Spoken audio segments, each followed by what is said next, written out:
So I know that I will probably get comments saying that my grammar is bad or my grammar is not perfect like it should be in a grammar book. And I would like to address this because, one, I want to express the intent and the purpose of me creating videos here online. And I also have a message for English learners that are nervous and scared about not having perfect grammar. So the first thing I would like to say is that the purpose of my channel, of my videos, would be to empower English learners so that they can speak and communicate more like a native English speaker. My goal is not that you speak like a grammar textbook or that you talk and write like you are going to get 100% on the IELTS. It's just not my approach. It's not my vibe. So if you are looking for IELTS prep help, there are many other YouTubers and TikTokers and social media educators that focus on this. So go follow them if that's why you are following me. Like I mentioned, the goal of my videos would be to help empower you to speak more like a native speaker and to not stress out about rules.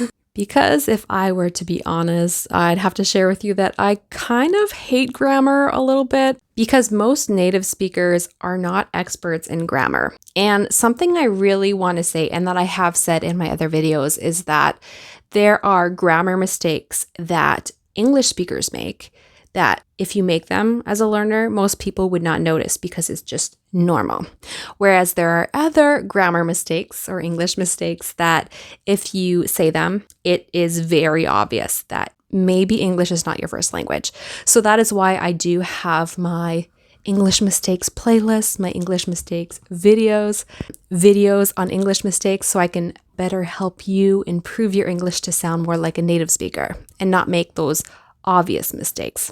And if I can be completely transparent with you, even when I make these videos or I respond to you guys in my comments, I sometimes get really, really stressed out because I think, I know a native speaker would speak like this or say that and write this, but what if it's not like 100% grammatically correct? What if somebody is going to judge me like another English teacher, which, by the way, I don't really see myself as an English teacher, more like an English coach with a focus on helping learners reduce their accent and improve their pronunciation. This was really bad in the beginning when I started my YouTube channel.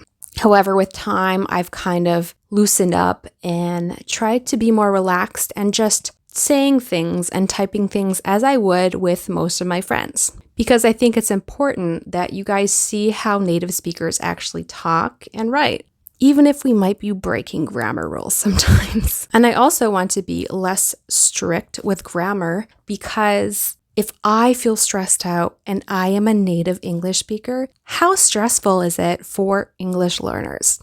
I don't want people who are following me to feel stressed out about grammar and what if I break a rule? Of course, when we are conversing, sometimes I will correct you to help you see how a native English speaker would say it. But sometimes I think grammar rules are kind of intense and unnecessary, but I probably shouldn't say that as an English teacher, which I don't really call myself.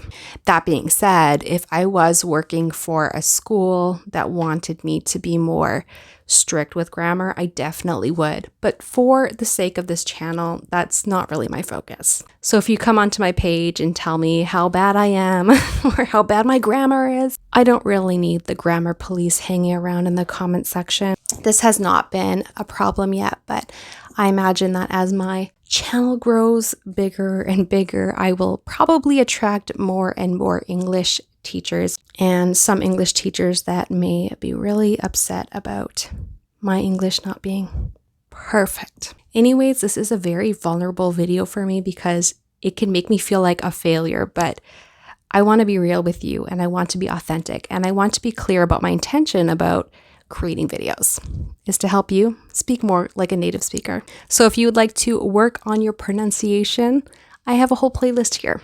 Or if you want to see some common mistakes that make it obvious that you do not speak English as a first language, you might want to check out this playlist here. If you find my videos helpful, please share with your friends.